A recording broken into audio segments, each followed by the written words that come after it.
Yay, we're live. Stream is undead.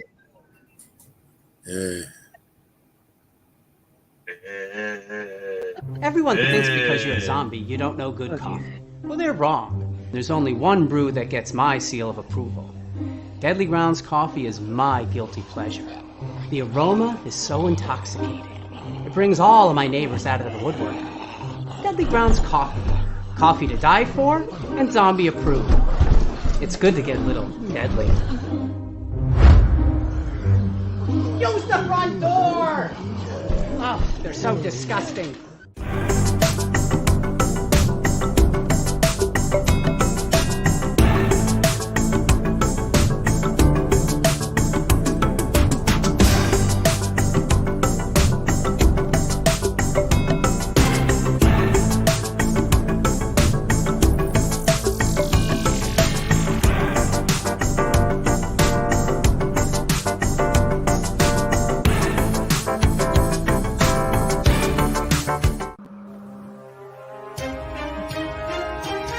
The Dorkening and all affiliated shows are not intended for anyone under the age of 18. The following may contain discussions or scenes that have adult situations, graphic violence, nudity, strong sexual content, and graphic language. This show is intended for mature audiences only. Viewer discretion is advised.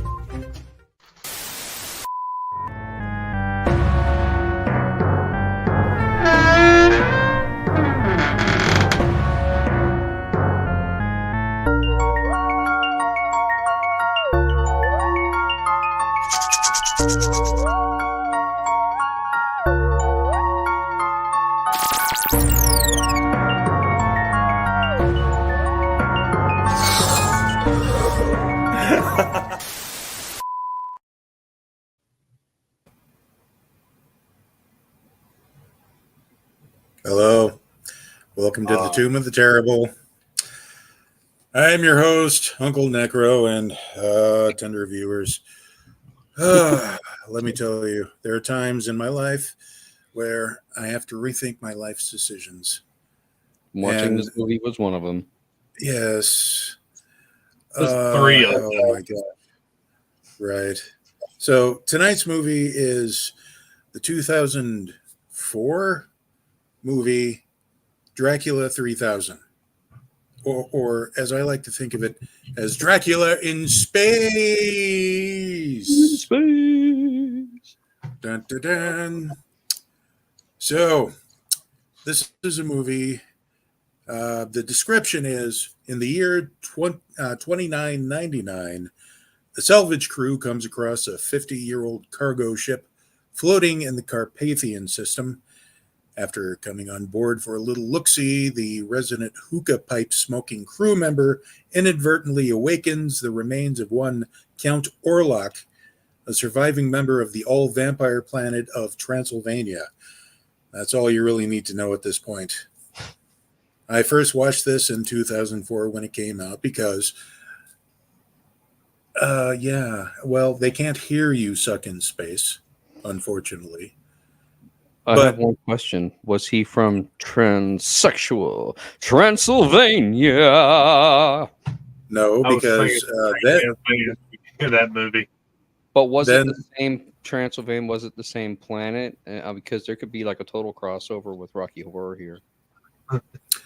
No. That's a different system entirely. We would have had a very fun movie instead. But I first watched this movie in 2004 when it came out because I saw it on the shelves at the Family Video, and something everybody needs to understand that when renting videos in the 1990s, the covers of the direct-to-video movies, they were a different thing entirely. They at least showed you what you were getting yourself into. Movies like Ticks, anything by Roger Corman, like say the Carnosaur series. You saw the cover and you thought, this is cheeseball. This is going to be fun. In the 2000s, they started throwing money into making really legit looking covers that look like, oh my goodness. Let's bring up that cover art again. 2 seconds. Okay. I mean, look at that. That looks like an H.R. Geiger print. Does it not? It kind of looks like one of the covers of Brian Lumley's Necroscope book series. Yes, exactly. Looks So like it'd when I be a saw this, metal album cover. yeah, but let's go back. Yeah, when I saw that on the shelves, I thought this looks really interesting. Dracula 3000. This was coming off like 4 years after the Dracula 2000 movie came out, and I thought, sure, why not? So I rented it, and after watching it, there was something I could have used the $2 for something else. At the time, the dollar menu was still a thing. I could have had like 2 McChickens, easy. But instead, I watched this movie. So You can I have do chicken your brain cells. Yeah, I do apologize, but joining me tonight are Ron and Friday in Chaos. How many people? This was your first time watching it, so you've already seen it before, Friday. This is my second time watching it with him, and Okay. first time with the mother-in-law.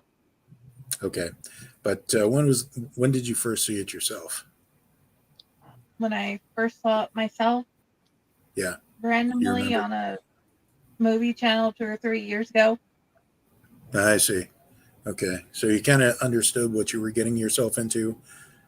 Were you hoping to see the faces of everybody else who were watching it with you today? I was hoping not to have to watch it again. Well, law of averages, but we're going to start by getting initial reactions from everybody. Ron, starting with you because you're right next to me. What did you think? Wow. I like Chinese Zeus Lister. I think that he's done some interesting roles, especially since Depot and the movie Friday.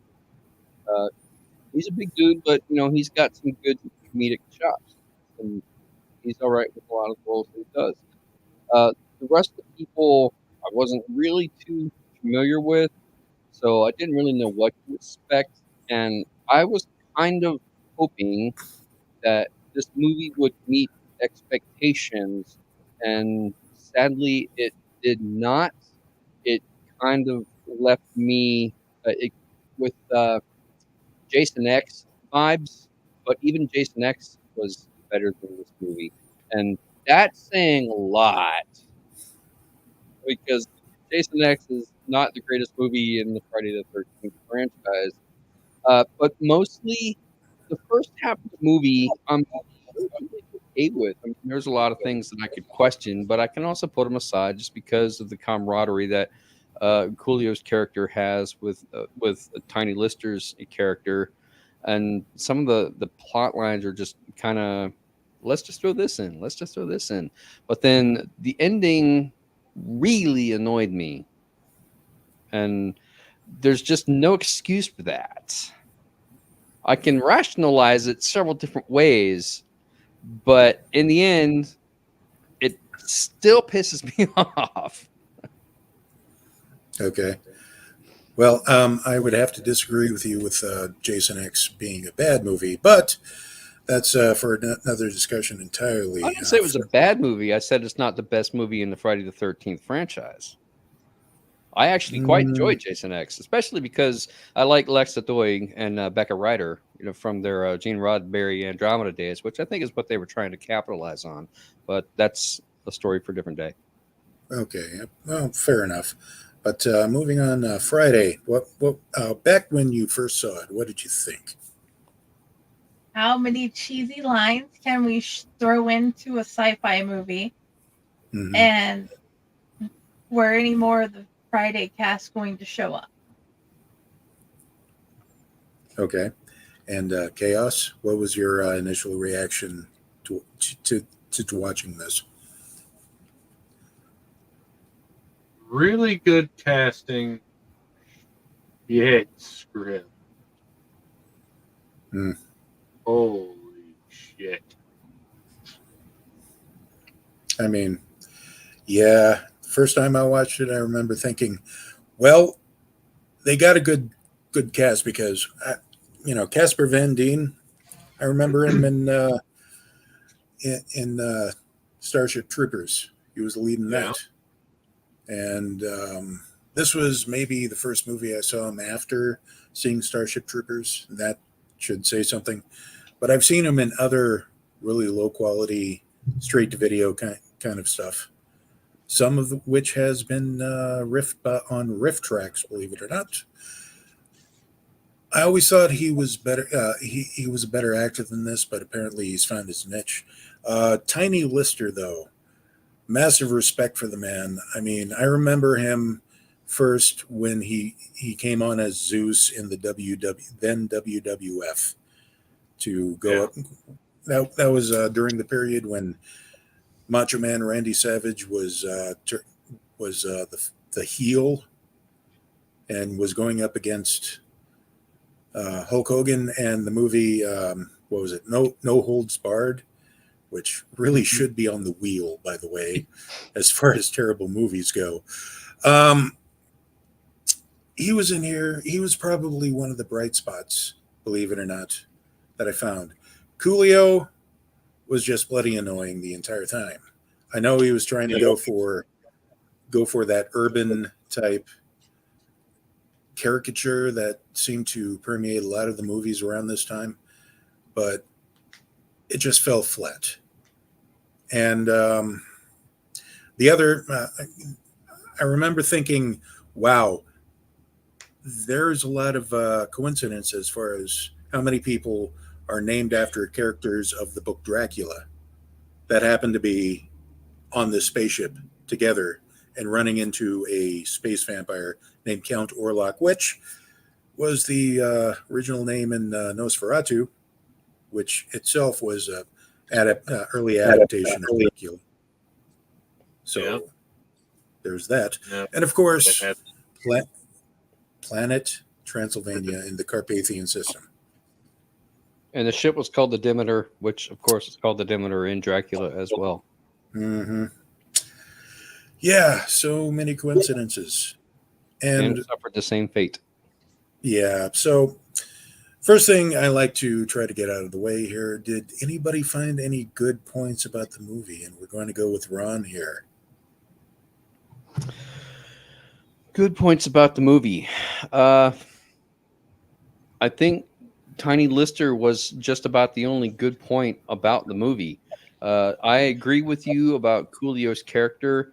I have never seen Coolio in anything else ever, so I don't know if this is like the only role that he's ever had, or maybe he's done some other stuff, but this is the only thing I can ever recall seeing him in.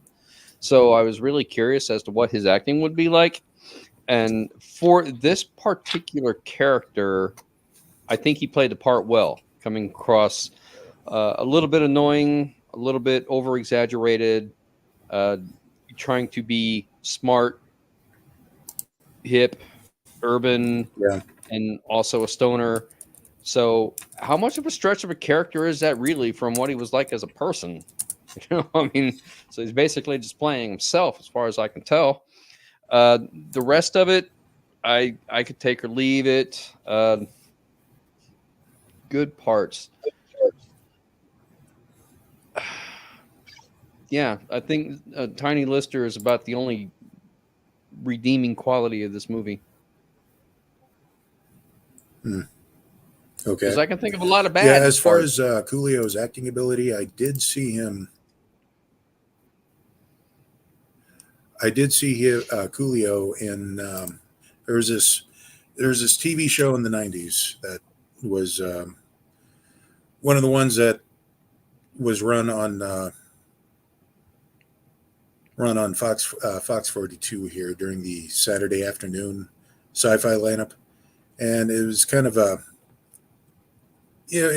one of those knockoff of the Twilight Zone episodes, but it was set in Las Vegas, and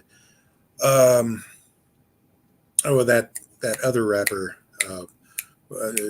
the Baby Got Back rapper, he was acting as the the big story guy there, but there was an episode where Coolio was playing a busker, and he was a flute player, and he actually came off as pretty decent. But then again, he was also playing himself too.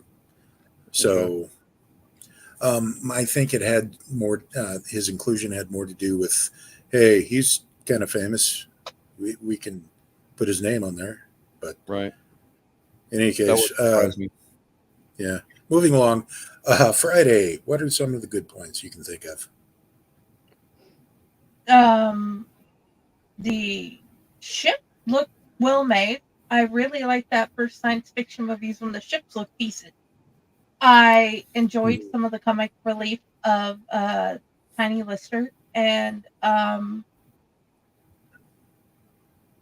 I generally like the setup, but I don't think I would have liked it better if somebody else wrote it to be more of a the word is escaping me, serious type of movie. I would have had more fun. Okay. All right. And Chaos, can you think of what is some of the stuff that you found good about this movie?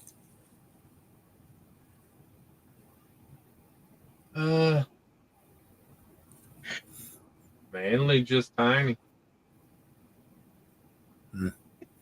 Yeah, I think we can all agree that Tiny was a big highlight of the movie itself. And I myself, I've already said that Tiny was for me the highlight. And quite frankly, I count the fact that there was no sequel to this movie as one of the highlights for me too. Which kind of leads us into the next topic here. What are some of the bad things you think about this movie? So, Ron, you did mention that, as far as bad movies go, this wasn't too bad. Well, I thought that they had a good setup with the storyline because, I mean, it's something that if you follow with the Dracula chronology, then I suppose that it is possible in that realm, if he is going to be immortal, that he could feasibly potentially live to the year 3000, feeding off people, and they would basically did the same thing to Dracula that they did with Jason and Jason X, shoot his ass out in space and hope he never returns. So yeah, I mean, it's the same kind of setup, same kind of principle. Some of the bad things about it is you have this character Mina, which of course I guess named after Mina Harker from the book, just completely disappears halfway through the movie, never to return, with no explanation as to why she's gone. I would like to have found out what happened to her. If she became a vampire, if she got staked or what. Also, Dracula has a very minimal role in this movie. He actually does very little, and the most you get to see of him is just scenes from behind him running through the ship doing God knows what. He has a couple of speaking lines, but not a lot of action and not really all that many kills. I kind of have to wonder if this ship has been derelict for 50 years. Where are all the bodies of the previous crew? Where are all the other vampires that were in those coffins? I imagine that the crew probably dispatched some of them and figured out how to kill them.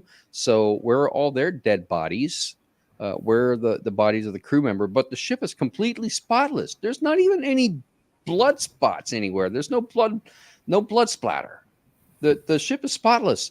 It's very clean. So who was cleaning it? Is this like nanotechnology and you got your little nanobots to come out and they clean everything up and they probably dispose of the bodies or shot them into space or something, put them in the airlock and ejected them or what?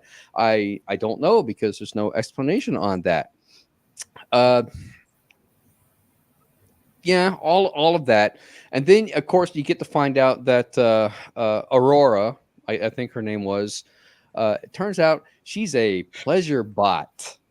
And that was just completely out of the blue, but we needed some exposition so that somebody could explain what the hell was going on and how come she managed to get away from Dracula because she doesn't have any blood.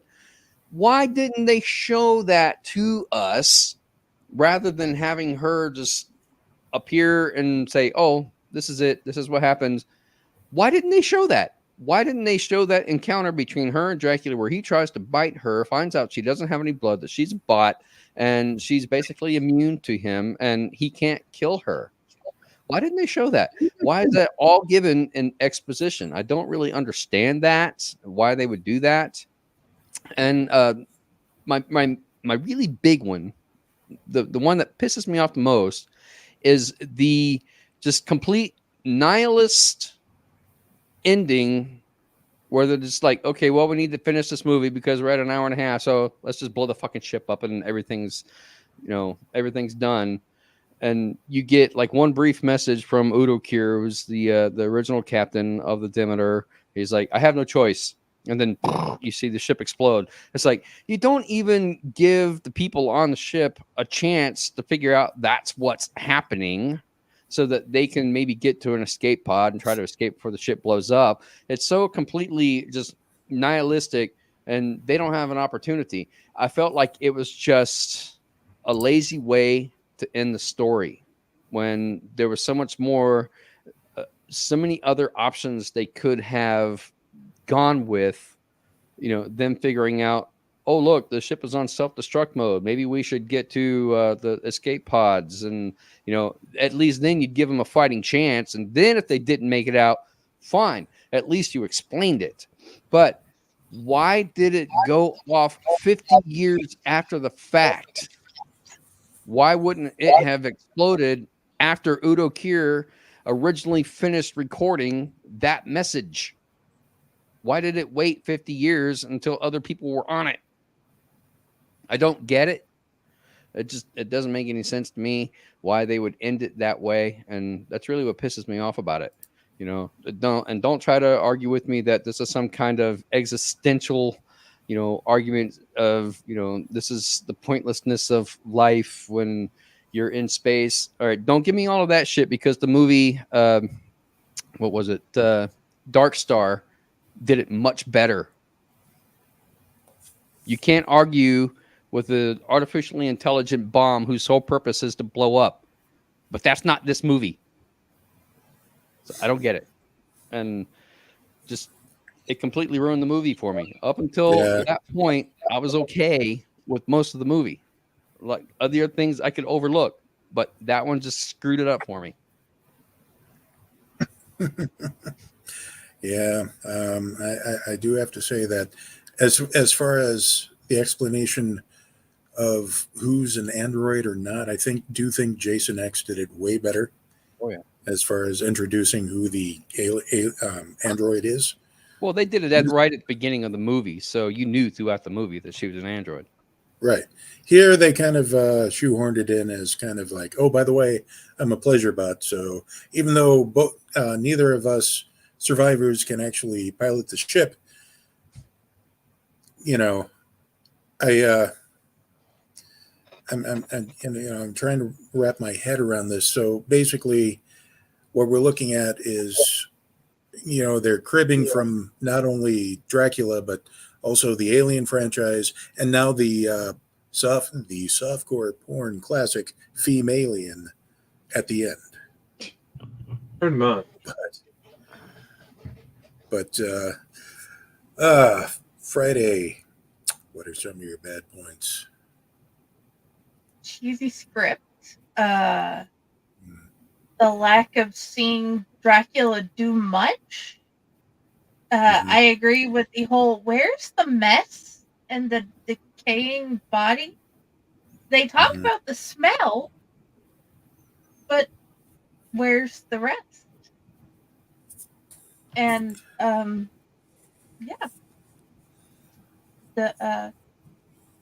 agree. Why did you wait till the end to explain how much about her being a bot? That could have been an interesting plot point at any point. And I I've seen better things do Voyage of the Demeter.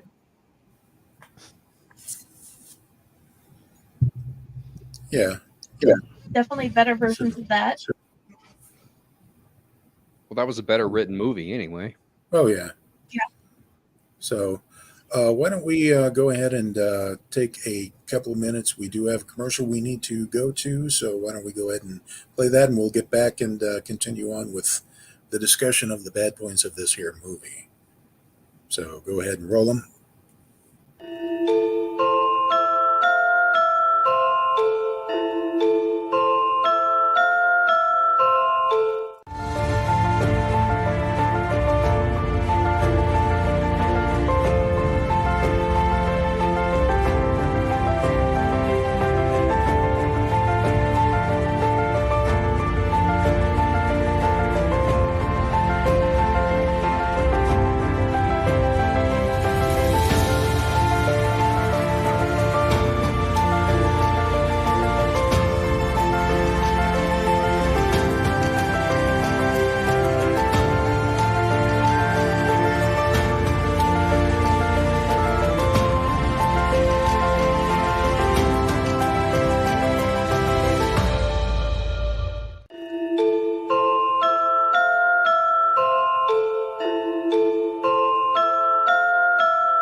Greetings and shabebans. We are the Retro Reductopus Cephala Podcast, a long-form bi-weekly show that celebrates all the things that made growing up awesome. Yeah, that sounds good, but I don't know what all those words mean. I think what Parasite seems trying to say is that on Retro Reductopus, we explore a range of retro goodness, from toys, video games, and movies, to cartoons, and even snacks and school lunches. Oh. And we do it all with a positive spin, a slew of killer guests, and some very adult language. And you know what else is cool? No. This crazy show is part of the Door King Podcast Network with new episodes every Tentacle Tuesday. What's that? And if waiting 2 weeks for a new episode gives you a sad, know that we drop bonus episodes all the time, like the off-format Crow's Nest and an interview series we call The Brig. You can listen to Retro Reductopus on Apple Podcasts, Spotify, Stitcher, or any app that's cool enough to carry the only show that celebrates all the things that make growing up awesome.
The best part is watching the people at the bottom.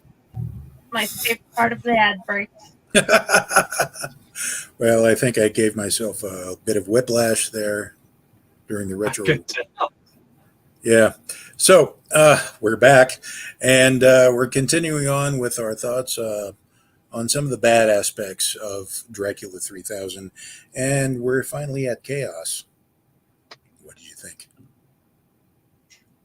Well, before I get into the bad aspects, to Ron's point that Mina disappeared halfway through the movie and was never seen again, she actually was.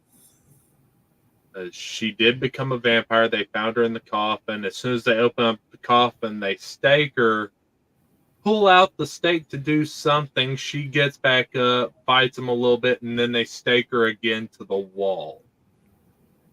I don't think that was Mina. I think that was They just another. actually call her Mina. They actually did call her Mina when they popped the coffin.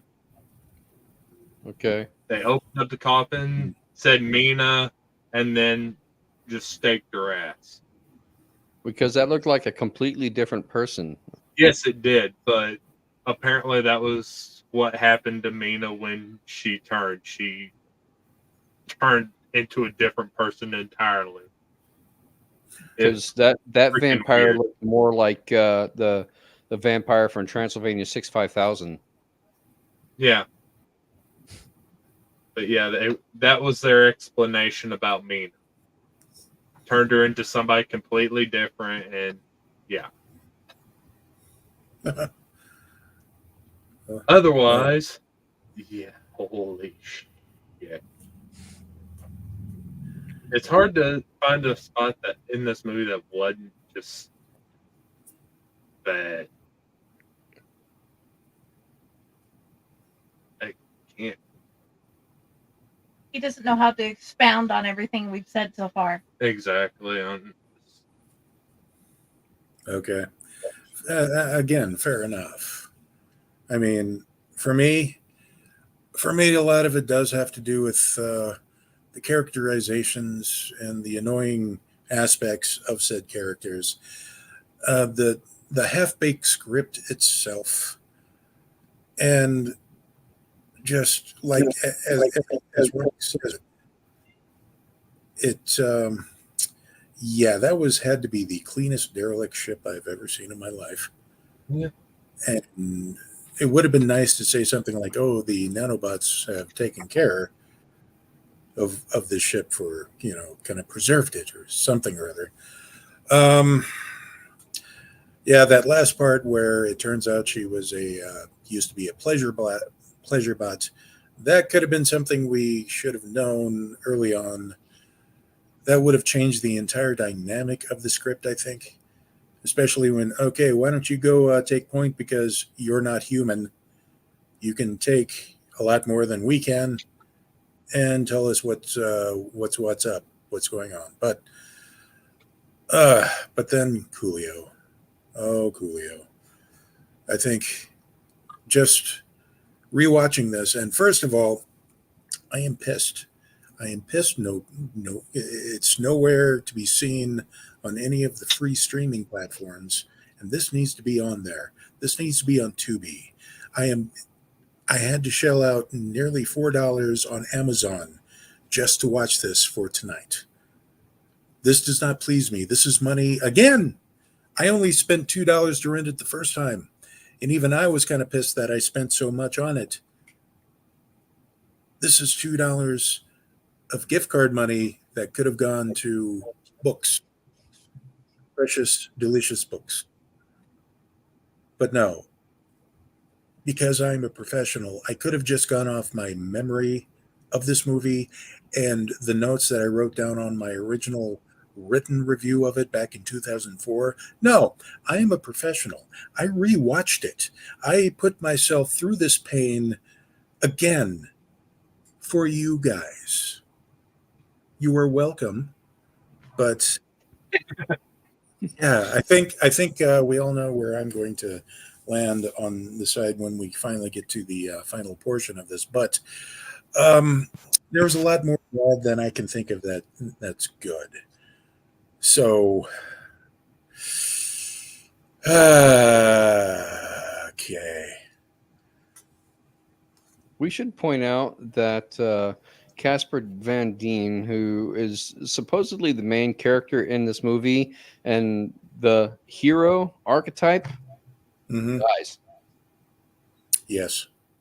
So at least he didn't have the plot armor going, which I find kind of soothing, comforting, if you will. Yeah. But there are 5-star reviews on this. Amazon has the 5-star reviews. Forgive them, Lord. They know not what they do. I know, but let's go through a few of these, shall we? Right off the bat, first one by Claire. The best thing I ever purchased in my life. That's a sad life. This movie is one of the absolute best. 10 out of 10 would recommend to anyone. I'm not sorry I spent $4 to rent twice. The best line is the last. You can see the hope, the aspiration in his eyes. Oh man, it's so great. Would watch again. So, video rental store when it first came out and liked it so much, I was delighted to find. I rented this movie at my local video rental. This is by Cheryl J. Martinez, by the way. You have my condolences. When it first came out and liked it very much, so I was delighted to find it available on Amazon. Although not available on Blu-ray format, the picture still looks great on my HD TV. Oh, geez. Wow. Okay. If you're a fan of horror movies, you might want to check this out. This low-budget gem of a movie which tells the story of Dracula and the rest of the characters in the story, but set in the year 3000 in space. She was not paying attention, really. And then Diomed XSV, top of the neck notch movie in all caps. This is one of my favorite vampire movies of all time, even though I hate many bore-schlocking vampire movies. Most of my favorite acting performers. Coolio is always so entertaining when he initially struts his vampire stuff in this movie. And we'll just quit with this one by Joe, J.O. An unexpected, really good movie. For my husband's collection, so she wants a divorce, apparently. This came from a seller that is a nice and polite individual. The price was right, and I would recommend this seller to anyone. This movie was a new one for my husband's Dracula collection. It did not disappoint. Price, quality shipping, all outstanding, well worth the purchase. Thank you. Sweet mother of Elvis. These people deserve our pity. So, now we finally come up to the final portion of our show. This is the part where we give our initial reaction to not the reaction, but what our scoring is and whether or not we would recommend this to family, friends, whoever. Beginning with Ron, go ahead and take it away.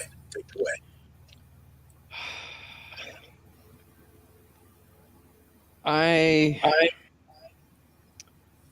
cannot say that I like this movie better than House of the Dead. So I gave House of the Dead a solid 5 for being midline. It has a lot that could be improved upon, but it was a meh kind of movie, and this one it had its flaws, and I can't score it higher than House of the Dead. So I'm gonna give it a 4, and just I can't even give it a 4 for gore because there wasn't even that much gore, to be honest with you. So it's 4 for poor. Okay. Would you recommend it to anybody? Obviously not. Okay. Well, I guess this is another one of those movies where if the CIA needed to do some interrogation tactics, they could probably have their prisoners watch this movie, and they might get the information they want. If they put it on endless repeat. And oh dear, I think that's the only thing that it could be used for. So Pyle chimes in with, "Would you watch it again?" No. Okay. So, Pyle, we miss you.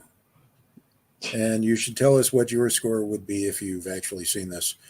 So, Friday, let's go to you.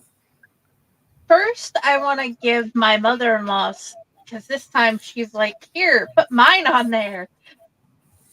She gets Okay. it to 2. It was All one of right. the dumbest vampire movies she's ever seen, and she'll watch anything vampire at least once. And I had forgotten I'd watched it, so I recommended it to like my family members to watch with me, and they did. And I think I'd still give it a 3. Okay. All right. And Chaos, sir. I give it a 2 for Tiny. That's it. Okay. Would either of you recommend it? To an enemy, maybe. Okay. Okay. He hasn't watched it as for there was things else that needed to happen. Understood. We still miss you, buddy. So Yeah. that leaves me. That leaves me now. And after giving this quite a bit of thought, and by that I mean a couple of minutes, this is a rewatching again, as I mentioned, and I had spent money to rewatch it too, so it kind of loses points from there. I can't wait till you're back, Pyle. You and your toilet roll of justice. But this, when we're talking about Dracula 3000, somehow this movie makes Leprechaun 4, Leprechaun in Space, seem like the first Alien movie. Now, I gave, as far as comparing them to movies like, say, Mandy, the Hunted Doll, or Prey, those were bad movies, really bad movies, but for me, they were entertainingly bad movies. I would rewatch them in a heartbeat, especially with people, just to see looks on their face and feed off of their wails and cries of anguish. So, this one, Dracula 3000, was bad and not entertaining whatsoever. And I tried to find this free on YouTube. It is not. That way, at least by rewatching it, I could rewatch it in 1.5 speed and not have to suffer through the entire runtime. But alas, I did not. The only good thing about this movie is Tiny Lister, R.I.P., sir. You made everything that you're in all that much more better. That was really bad verbiage, I understand, but that's the effect this movie had on me. I give it a 1. Barely a 1. And I would not recommend this even to my worst enemy. That's still higher than Prey. Yeah. Still, it had Tiny Lister. If Prey had Tiny Lister in it, it would have been way, way higher. I'm just saying. I would watch that again. I would say I would watch a remake of Prey if Nicolas Cage was in it. So Nicolas Cage is the bad guy. Right. Or like the father, there's no engine in your car. I have no idea what. That's Christopher Walken. Christopher Walken is the dad. Right. Oh, that would have been wacky. Or, William Shatner. Oh, there's no engine in your car, so I guess you're walking. There's no engine in your car. What? Spock? No. Okay, I stop. Do we want to move on to the wheel now? Before we get to move on to the wheel. Okay. No. Brain hurt. Let me see. I don't have a brain left after that movie. Oh, we're done. I died. Wow. Trailer Park. Come on. Come on, Night of the Lepus. Sleepaway Camp. Troll 2. Whee!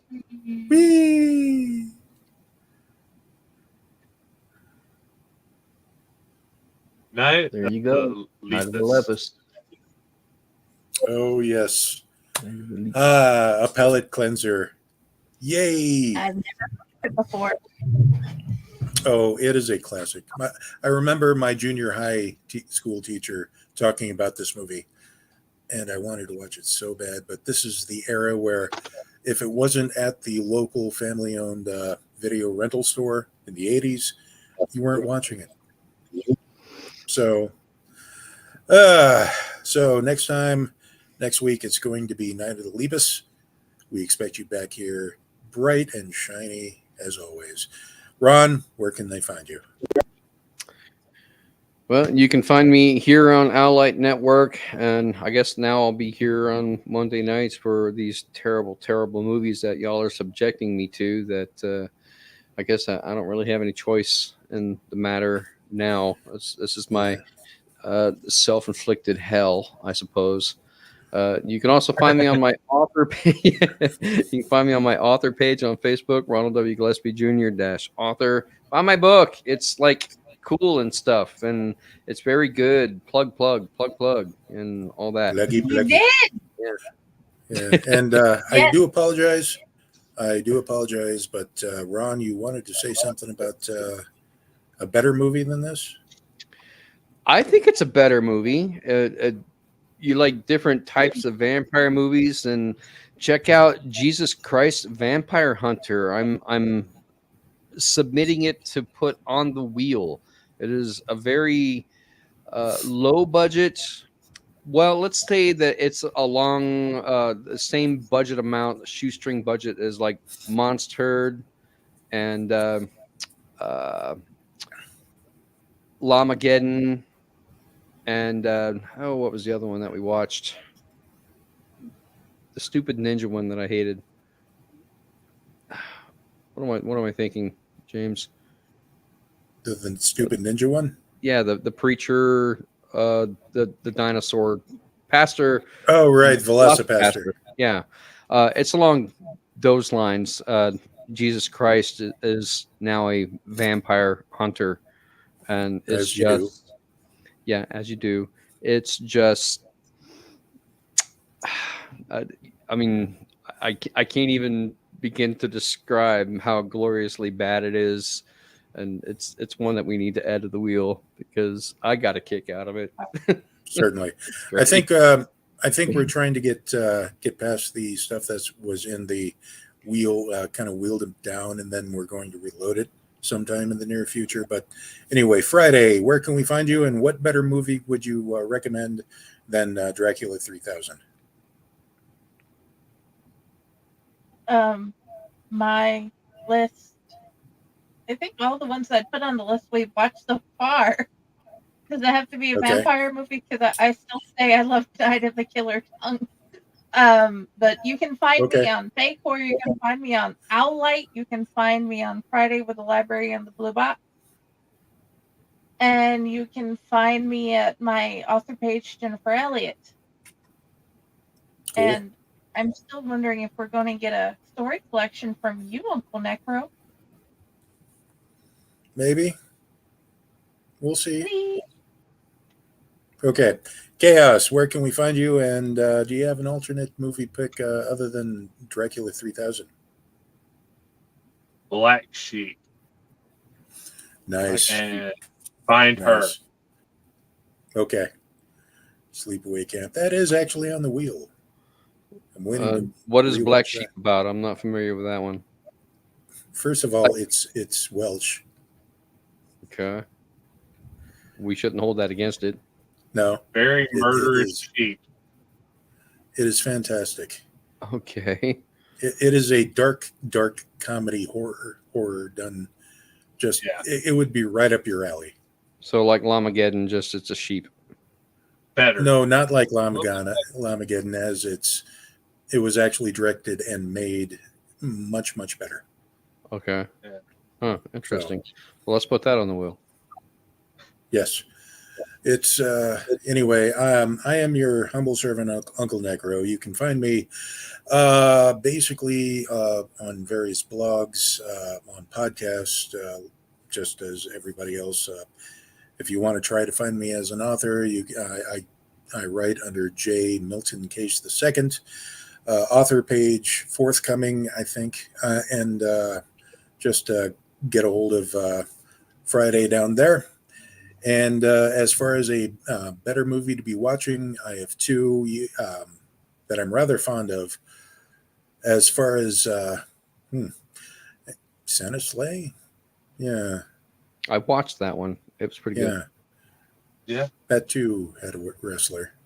But as far as I go, I tend to lean more towards Francis Ford Coppola's Dracula, or if we're looking at monsters in space, definitely go with Hellraiser Bloodlines that has Pinhead in space, but it's actually pretty good.